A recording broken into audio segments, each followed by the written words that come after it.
Very well, welcome back to KBC News Check, and many thanks indeed for keeping me company. Of course, remember we are live from the broadcasting house here in the county of Nairobi and also on all our social media spaces. We are live. On the second hour, as I had mentioned earlier on, is that we are looking at governance and ethical leadership. The by-elections in 2 days, and so we are not campaigning any time now because the campaigns should be done and dusted 48 hours to the poll date. And of course, we have seen a number of things that you wouldn't say that are very conducive to campaigning. We've seen violence, we've seen intimidation, we've seen insults. We are looking at governance here. IEBC has said that indeed it is ready to conduct a free, fair and credible election. But we have seen, and even in part of our leaders that we have, elected leaders, we have seen trust deficit, we have seen integrity issues as well. And that is what we are going to be looking at on this 1 hour. And just joining me on set, we are privileged to be hosting Honorable Peter Mutua Mutuku, a policy and governance expert and also head of the Nairobi Delivery Unit. And just next to him, we have FCS Jeremiah Karanja, a governance and policy expert and also the CEO of ICS. Karibu sana, Bwana Karanja. Thank you. Good to have you again. Thank you. Mwesh, we are having the by-elections and we are looking at, we are looking at the integrity. We are looking at some of the issues. A practical example. In my county of Embu, we have a by-election on the Mbere part of Embu County, Mbere North. And you must have seen on newspapers, I think it was a Saturday newspaper, where the headline was talking about the integrity question of the UDA party candidates. But that's just it, you know. IBC, you know, the guy has already been cleared. What sort of leadership are we seeing in our country? We have MPs who have still pending and active cases in court. This should be a turnaround. But unfortunately, we are not seeing that. Well, first of all, let me put a record straight. Yes. I am Peter Mutuku Mutua. Oh, not Peter Mutua Mutuku. Yeah, that is a okay. I don't even know that who Peter is that.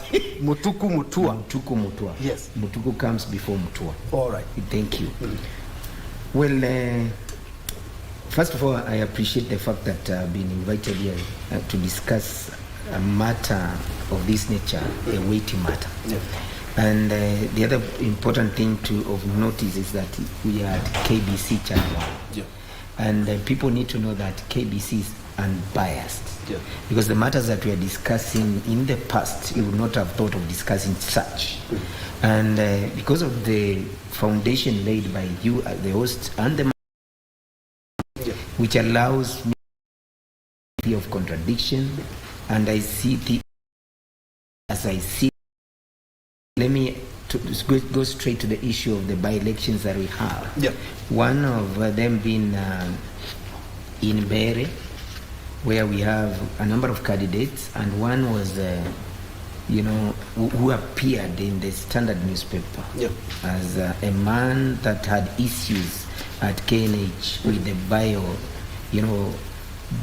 something, a project to do with the, let's say it's a government project. Around 600 million. 600 million, over 600 million. Yeah. It had to do with misappropriation, and there was issues that we had not gotten answers before he went to contest. Yeah. And the fact that he decided, and this one is a wake-up call to all of us who decide to seek the services of learned guys in terms of advocates of High Court of Kenya, and you get into what is called DIT poll, where you change your name from Joe to Jero, or June or something, like he changed from Leo Muthende Ncheru to Leo wa Muthende. So as to, probably the intention was to hide his original name, and people need to know is not the name that commits a crime. It is a person in that name, and the person in that body does not change by changing the name. So what this one shows us that we have crises in this nation, and crises are to do with the ethics, good governance, and above all, good morals, and the understanding that any position that you attempt to hold or you already have, it is in the trust of the public. So the public would not wish to be represented by such. So the people of Beira North, should they then settle for that candidate, it is a clear indication that they are no different from him. Yeah. Yeah, we actually, as we always say, that our leaders, we should look at ourselves, because our leaders are a true reflection of what we are doing here as a country. Yeah, and Bwana Karanja, I'm looking at the last conversation that we had. Yes. We were talking about how we have seen a crop of leaders. In every election cycle, we have leaders with questionable integrity, who have cases pending in court. Practical example, if you ask me, when it comes to Leo Amodende, if you ask me, I think UDA should have made a pause in regards to actually, giving him an opportunity to, to contest. First of all, let's clear this, and then maybe we can do this. But unfortunately, it's the ruling party, but it didn't do that. The crop of leaders that we have in the country, just like Mheshimiwa has said, is a true reflection of who exactly we are. Yes, without necessarily addressing that particular matter, allow me to address the general, because part you mentioned, and you can, without talking about, allow me to refer to the Jesus Christ, who the church looks up to, said something very profound. He said that if a blind man leads another blind man, they would all of them end up into a ditch. So part of the challenges we have in this part of the world is that we have consistently ensured that our leaders are blind, and therefore you cannot expect, if you are being led by a blind person, to end up anywhere else other than in a ditch. And therefore, what I would want to say to the electorates, not necessarily just in this by-election, but generally, wherever you are casting your vote, you need to check the eyes of the person you're electing properly to see whether they can actually see. Not the physical eye, but the eyes of integrity. Is it somebody who is ethical? Because if you elect a hyena to come and guard the sheep, what do you expect to happen? And therefore, the electorate should not make a decision and then later on come and complain, our leaders are not doing this or they are doing the other. Yet we are the ones who have put them in office. And finally, let me say this. Sometimes why as an electorate, I will go and vote a candidate, even knowing that he is of questionable character, is because there is this perception, this is the most popular candidate anyway, and therefore even if I don't choose, or I have been provided two options, both of them are evil, so you are trying to choose between maybe the third one is very unpopular. But I would say you better go with the least unpopular, better your vote be lost. But at the back of your conscience, you should never have to regret that I'm one of the people who actually participated in putting into office a person who later on bring trouble to me. I think the guiding principle is every decision you make, you should ask yourself, 10 years from now, would I regret the decision that I made? So if you will regret that decision, don't make it. So when you are going to elect a candidate, if you think 10 years from now you will regret, and is a memory you don't want to entertain, that I'm the one who participated in putting that person in office, don't make that decision, because you will have participated in taking or electing a leader who is blind, and therefore you together with the other people will also end up in a ditch just like that leader. Mheshimiwa, I totally concur with what FCS Karanja is talking about, but I'm looking at in as much as we want to blame ourselves because we are the ones who put that leader with questionable integrity, do you believe IEBC, Ethics and Anti-Corruption Commission, are really harboring this? Because if at all a candidate has any questionable character, that should be brought to the fore and that candidate should be barred. The issue here is not IEBC. Remember? Or ESCC. They have issued, they just issued advisories that this guy has this case. I believe they should be telling Kenyans, this guy has this issue. That is why we're not going to clear him. Well, you see, the issue is not IBC or ESCC. The issue is governance issue, and that's where we are here to look at where we have failed. And are they letting us down? The governance is letting us down to the extent that political goodwill controls everything in this nation. In this sense, ESCC had pronounced itself to the effect that Mudende had issues. So when he gave his advisory together with ODPP, IEBC should not have cleared this person. Then the question is, under what circumstances did IEBC clear the candidate? So we need to go back and say what processes were done for this candidate to find himself, first of all, even being allowed to campaign. Secondly, to be even a flag bearer of the ruling party. Yeah. And the president and the deputy going around campaigning for him.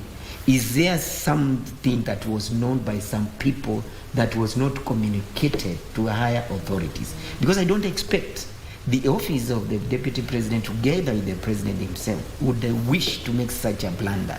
Because what happens today dictates the prism at which we look at them, and thereafter the way we are going to be judging their actions, their behavior, and even their silence. Because behavior includes even when you are silent. So the problem here basically is, and that's why we are here to talk about governance and ethical leadership. A candidate in public domain, Kenya has instruments of governance. Kenya has institutions that have the capacity to know, Joy, whether it's good or bad. You remember, Joy, the day you came to this institution, KBC, which is a government institution, I just want to remind you, the moment you are hired, your personal file started growing. So every year it grows to some level. The question is it positively growing or negatively growing? This gentleman, Leo, when he was working in the Kenyatta National Hospital, he has a file, and a file of having working in Kenyatta National Hospital is a public document. Yeah. Remember, even your document that is there is a public document. Somebody can walk from all walks of life and demand to know, they want to see who is Joy before hiring him. You want to tell me that those institutions that are supposed to certify, clear candidates, and give recommendation, they were asleep? No, they weren't asleep. Somebody somewhere either misused his powers or misused the powers that he doesn't have to clear Wamudende. So this one is telling that there's somewhere there's something wrong. And maybe before I hand over to my friend here, today we are discussing is about church governance and ethical leadership. Yes. Probably it would have been bigger than church. Not that church is small. Maybe it's religion, because there are other parts in this world that people have candidates, and some of those parts in this nation sometimes is a church mainly represents Christians. Church, when you say church, is about Christians. But when you say generalized to religion, and why I'm coming to this point, when I was told I'm coming to discuss also, I took some time to do some little research. And I found that there was a man called Elijah who's a prophet.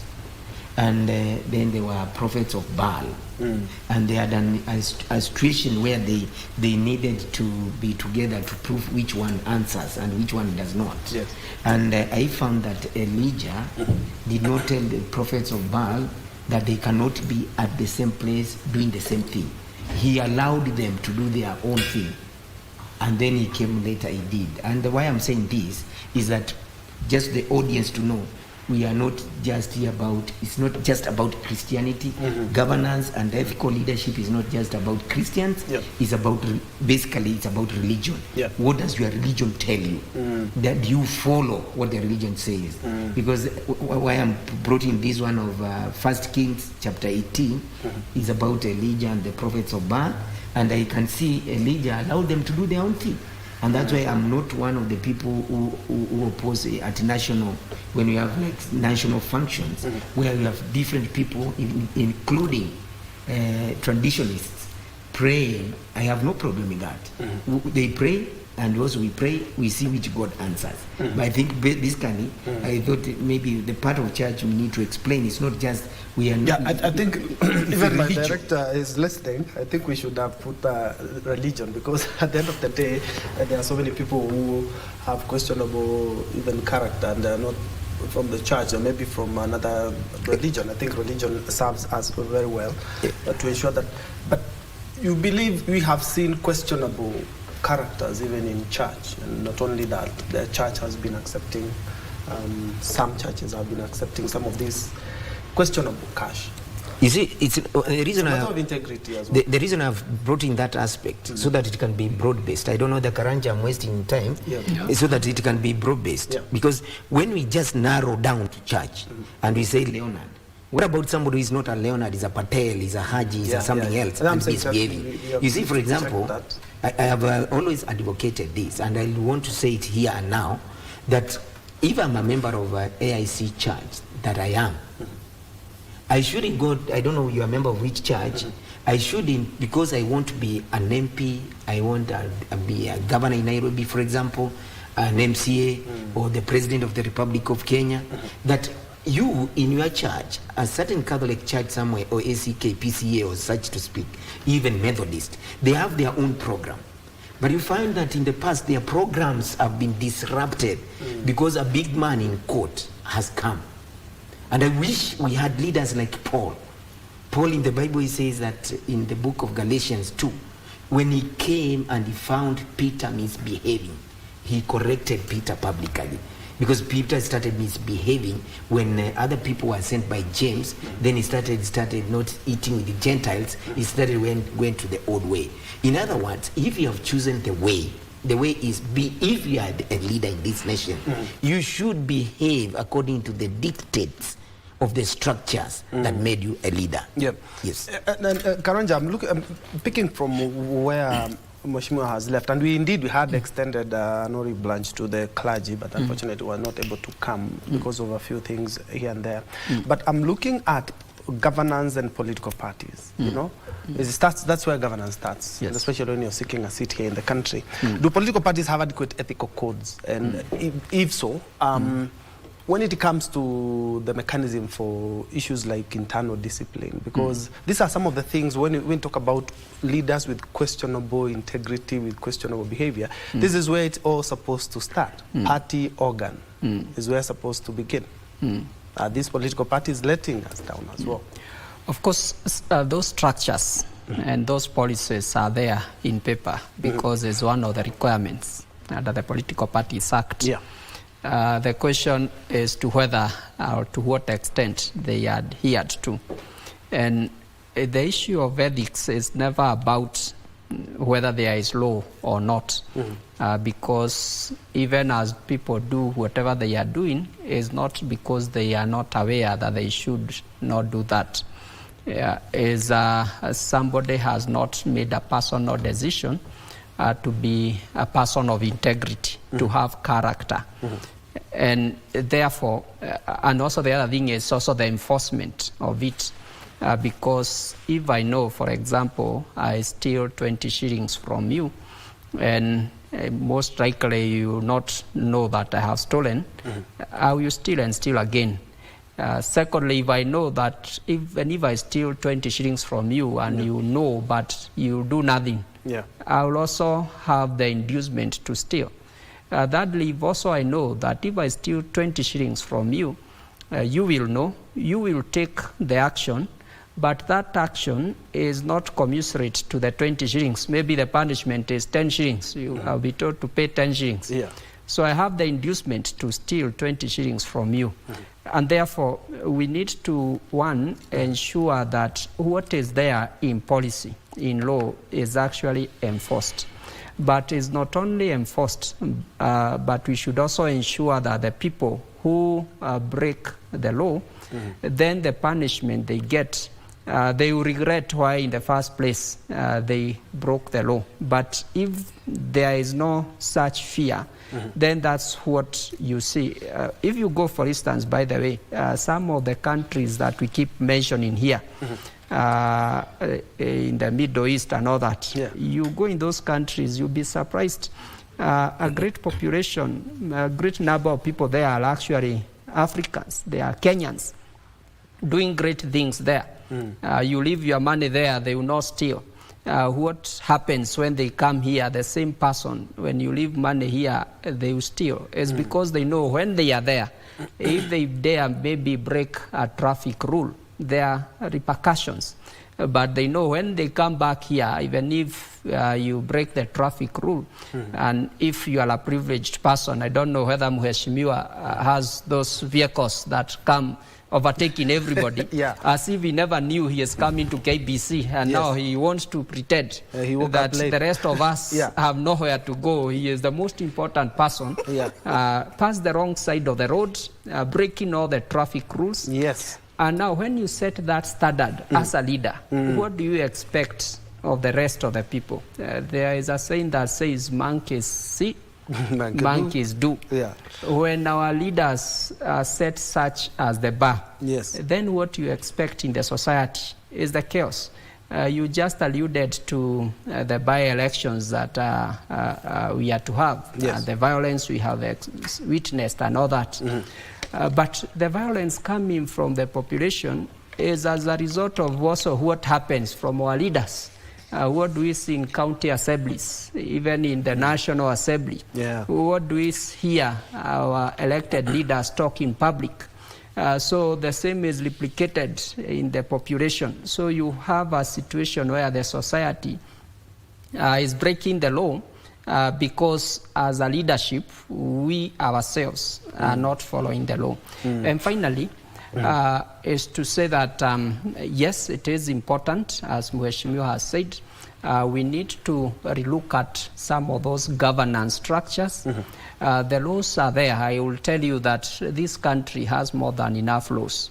If only we are just to implement just a quarter of them, we will have. So, but the issue is at individual levels, and this is what leadership is really about. Leadership is service. You are serving humanity. You are serving your nation. So as a leader, we need to have that call for servant leadership, that we are serving not just for our personal gain, but we are serving a society to also leave a legacy. Some of the people who have served in the public space, when you hear their name, there is nothing good you can, even though they did very many other good things, but what comes to mind is some of the things they did, unethical practices. And therefore, if you want to be remembered, because the Bible says, the book of Proverbs, that the memory of the righteous is blessed. So if you want us to be blessed when we remember you, and also if you want to have a blessed memory, just do the right thing. And everybody will enjoy when they think about you. It's a good thing that you guys, the two of you, are mentioning the Bible and actually quoting verses, just to put it into context. And I really like where you're coming from and the way you've put it in terms of the role model deficit, so to speak. Because monkey see, monkey do. What message are we sending even to the young generation? You're one of the top leadership in Nairobi. and you have people working under you, but you have to show them a good role model. You have to be a good role model. But what message we even young voters, candidates who have documented, are nominated, funded leaders? That's a good and a difficult question to respond. Yeah.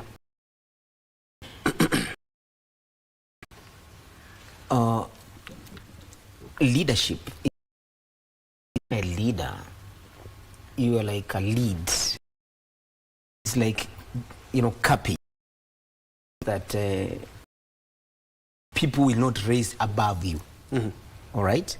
And when I'm corrupt and when I have issues of integrity, I have issues even with clearance from the relevant institutions, and I get clearance that is questionable, you don't think that I will have the energy and the energy and the freedom to rebuke some wrongs when they come across. You see the reason why Paul had the capacity to rebuke Peter, though Peter went ahead of him, because Peter was there when he met Jesus while Jesus was alive.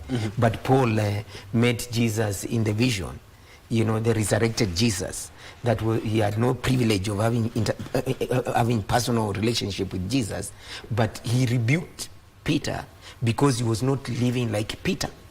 So if you live in a certain way, you will have no way of rebuking your juniors. For example, I work in an institution called Nairobi City County Government. As you have rightly said, I have people under me. So if those people, whatever they are doing, for example, as the head of service delivery unit, I receive a complaint from a citizen in this nation, in this city, for example, in Westlands, Runda, or anywhere, including Dandora, anywhere. And then the issue that they have with our officers is the same issue they have with me. So where will they go to? So leadership, when anybody aspiring to be a leader, they should first of all assess themselves. Will they work, walk, sleep, instruct according to the dictates of the system they are working for? Remember, in governance, there are structures. And those structures are supposed to, as the ones that are supposed to guide you. For example, if a certain position, the requirement was a bachelor's degree, and you do not have your faked papers, and then you stand there, you want to give people instructions. First of all, you are a wrong person in the right position. No, you are the wrong person in the wrong position in a system, and then you want other people around. So first of all, before even we think about ethics, though we do not have a way of measuring your morals, because what starts first is morals. Morals dictate what ethics you are going to practice, because ethics is external, morals are internal. It's the way you have been brought up, which institutions, maybe school, church, community, and friends dictates what morals you expose. Then it's from these morals that will be either a person of integrity or not. And integrity now comes, it's about now ethics.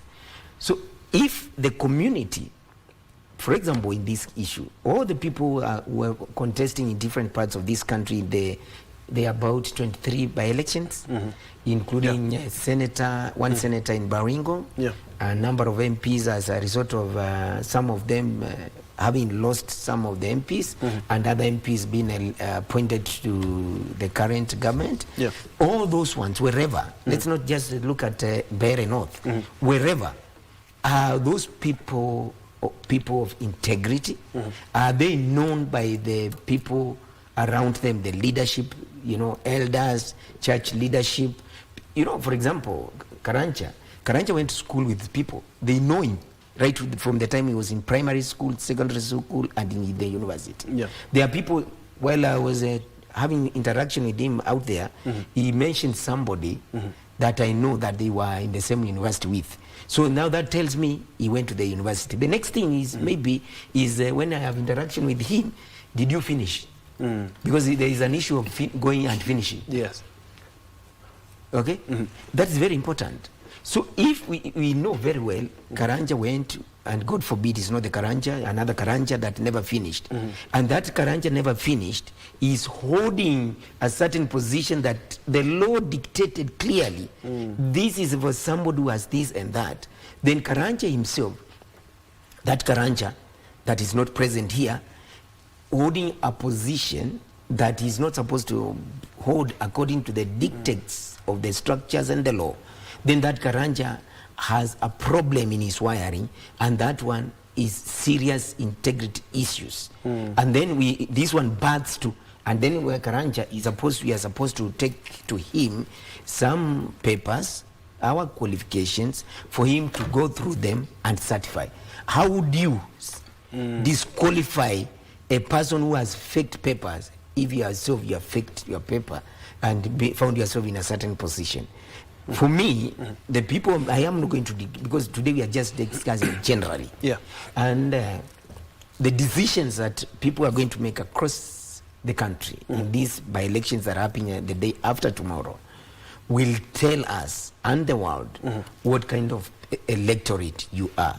Yes, and switching gears from where Mheshimiwa has left, and I'm looking at the responsible voter. The reason being, we are always putting the blame on the leaders. You know, they have integrity issues during the campaigns. They, you know, you line up and you're given 200 shillings. And we have seen on social media some short clips there, you know, people just lining up to be given something. But those people who are actually accepting this as well, and they will be at the ballot, they really can talk about the pot calling the kettle, the case of the pot calling the kettle black. You know, if you're accepting any proceeds that, you know, have to influence the way, you know, you vote, not because of the integrity and the leadership skills of that candidate, just because you have been given something. The voter is not contributing to responsible governorship. Governance, actually. I think I would want to respond to that and tie it with the topic of the discussion, which is church governance and ethical leadership. And ask myself also, what is the role of the church in that? And again, we said you cannot talk about the church without referring to the Bible. I go back to the scriptures. We have people in the Bible like Nathan, who was a prophet, and who would confront King David and tell him, on this and this you have erred and all that. And I think the church has, whether or not it has fully played its full role is a question for another discussion. But that is part of the contribution that the church, and by extension the religious institutions and other civic institutions, need to embrace more for purposes of civic education. Again, the same book in one called Hosea says, my people perish because of lack of knowledge. I think as a citizenry, as the population, some of those people, there are those who do either out of despair because somebody has not eaten, and here you are giving them 100 shilling, which they have to work for 2 days to earn that 100 shillings. Some are doing out of despair, some is purely because, and unfortunately, ignorance. You may be aware, recently I was also admitted as an advocate of the High Court of Kenya. So let me also say, yes. The High Court. Yes. You also say that ignorance of the law is no defense. So ignorance, even of what you need to know, it's not consequences, whether you knew or not. So the electorates sometimes make some of those decisions because of ignorance, simply because they don't know. But that lack of knowledge is what the Bible says is what makes people perish. And in the verse below there, it says, because they have rejected knowledge, I have therefore also rejected them. So God also rejects us for being ignorant. And therefore, one of the key role of institutions like the church, and even institutions like where I work, Institute of Certified Secretaries, which is a professional body dealing matters governance, I think one of the things we need to do more is civic education, to educate the population not only on their rights. I know this country is very big on rights, and everything people are just talking about my right. Yeah. But we also need to educate people on their responsibilities. The population needs to be informed that it's not only their right to vote, but they also have a responsibility of ensuring that the people they put into office are people of integrity. They normally say that garbage in, garbage out. If you put in garbage in that electoral vote, in that voting kit, you still expect garbage out in terms of the leaders you get, because they will just be garbage readers, because those are the garbage that we have put in. So what we need to do, I think, is more of civic education to the population on what, and because we are also approaching 2027, I think the next few years we need more civic institutions and education to educate people responsibility in voting. What should you be looking for? This money that is being dished to you, where does it come from? It is your own money. Constructing a road somewhere that somebody is dishing you 50 shillings. Tomorrow, when you no hospital to attend to you, because the money that you have over 50 shilling, which cannot cure your hunger forever. So I think that is the kind of discussion we need to start having the next 2 years in terms of voter education. Yeah, I totally concur in terms of voter education and civic education, because even we look at the country, we don't even have a Public Participation Act. We are talking about public participation being enshrined in the Constitution, but we don't have a law exactly that is the foundation or the fundamentals of that. But Mheshimiwa, picking from where Karanja has left, I'm looking at the cost of election in Kenya. In 2027, maybe I would want to seek a seat. Of course, I'm not going to be seeking that seat, but I would want to seek a Nairobi senatorial seat. And Mheshimiwa here, you're also seeking that seat, but you have deep pockets. I don't. This also contributes to the crooked leaders that we end up with, because you use your influence and your deep pockets, whereas I have a very good manifesto, I'll have, very good ideas of how to transform Nairobi, but you will overtake me and, win the election. The cost of election in Kenya, the moment that you have any election, maybe a by-election or the national, you have to spend a lot of money. And part of that money is used as emoluments for voters. First of all, let me congratulate the new sheriff, the new sheriff in town, the new advocate. Yesterday also, and met another guy. He's been years, and then he was admitted to get. Then now I think all the institutions that are in this nation, they are watching me. I don't want to be left behind. Everybody is doing. Be an advocate. There must be something special. A man that goes back to school. I attempted in 2015. I did 1 year. Then because of a lot of I stopped. I'll go back and finish. Karanja, if you think I'm coming, I'm following now. Yeah, he's an FCS, a CEO, vice. We had an interaction.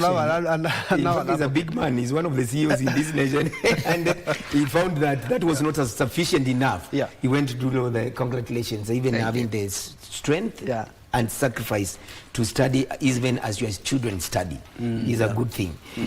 Well, let's go back to the cost of election. The cost of in election, by election, general election, you want to contest for a certain seat. People before they assess themselves, they want to see how much money they have before assessing their capacity. Yeah. No money in this world can give you capacity.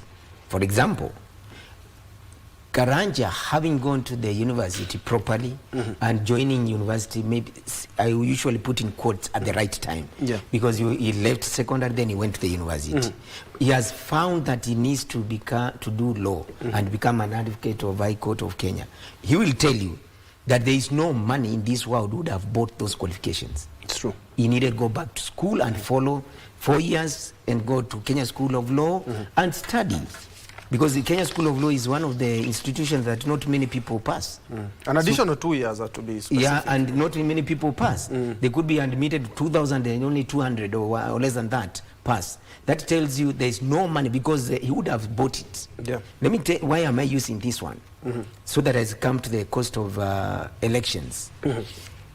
During the term of one Emilio Kibaki as the President of the Republic of Kenya, may his soul rest in eternal peace, he appointed the current Chief Justice as the Vice Chancellor for JKUAT. It's in the record. People can Google. Mother Koome. Mother Koome declined to take up the position. And she never just declined and walked away. She declined as a wise person. Because she wrote that Jomo Kenyatta University of Agriculture and Technology, it is about sciences. I'm not a scientist. She declined, and that position was given to somebody else who had the capacity. Yeah. And that one did not make her a weak specimen.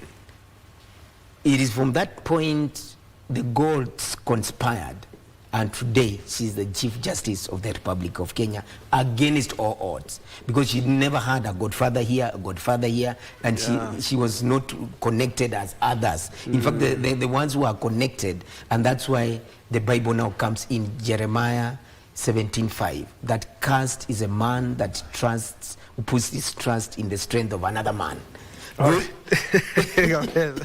You today, you guys have really amazed me. Those are the ones who put their trust in the ability of systems, deep state and structures, never got that seat. But Mother got. Yes. Why?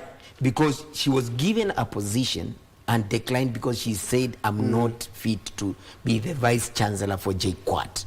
Today, see where she is today. Yes. So before spending your money, that's a good one. Institutions, you steal our money, or whether you steal or you deny. There are people also deny their families good livelihood, so that they can go and spend the money with Mutuas and Karanjas to please them. See, assess yourself. Can you be a leader, and what should we expect from you? Okay. Having said that, then, the cost of election in this nation is so much unnecessary. Yes, it's too very much. lucrative. Too much. Because everybody now, I met with another gentleman yesterday, and we are discussing about possibility of contesting. Okay. We are running out. My director informs me we have run out of time.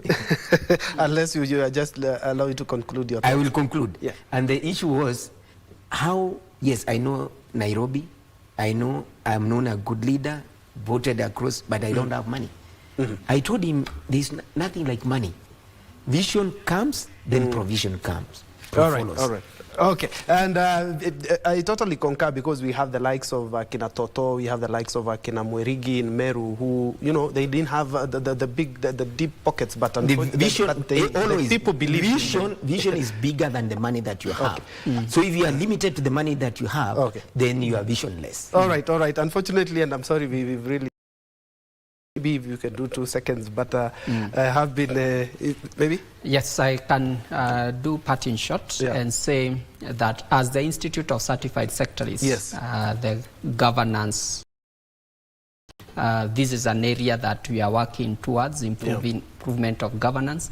And to add, because the topic was also on church governance and leadership, the Institute is also doing a lot in terms of promoting and enhancing capacity of church leaders on matters governance.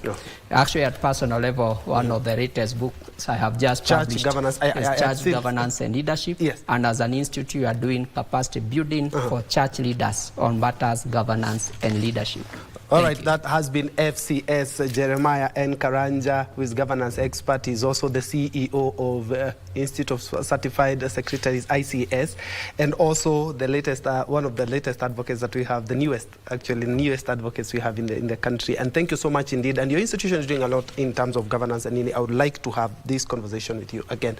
Mheshimiwa, Honorable Peter Mutua, Motuku Mutua. I think I really need to apologize for that. Be writing. Peter Mutuku Mutua, who is a policy and governance expert and also the head of delivery unit, Nairobi City County.